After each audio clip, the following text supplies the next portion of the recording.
ဒီနေ့မစုံနာကြတဲ့တငယ်ချင်းတွေစုံတဲ့အတွက်အသုံးဆောင်လေးလှူဆိုင်ပြကြပါတယ်ဒီဟင်းကားလေးပွက်ပွက်လေးစူနေရပါတော့လှူဆောင်လေးကိုပွက်ပွက်ရလေးလှူဆိုင်ပြပါတယ်ခေါက်ဆွဲလေးရင်ကြာစံပဲကြာစံမုံလာဦးနီပဲပင်ပေါက်တမောဒီအာလူတခွာဒီပဲပြငဖဲရှာရွက်လေးနဲ့ဖွယ်ရာလေးလှူစားပြပါတယ်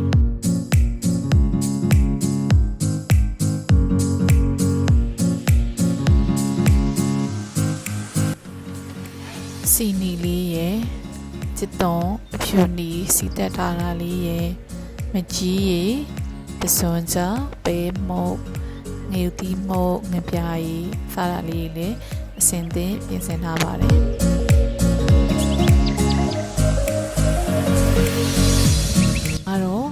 အမားရဲ့အိမ်ပို့ဖို့အတွက်အစင်သစ်ပြင်ဆင်ထားတာလေးပါ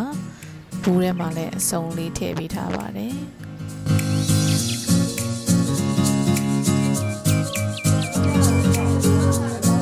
စုံနာကြတော့အမစကားတွေပြောမကုန်ဖြစ်နေကြတာလေ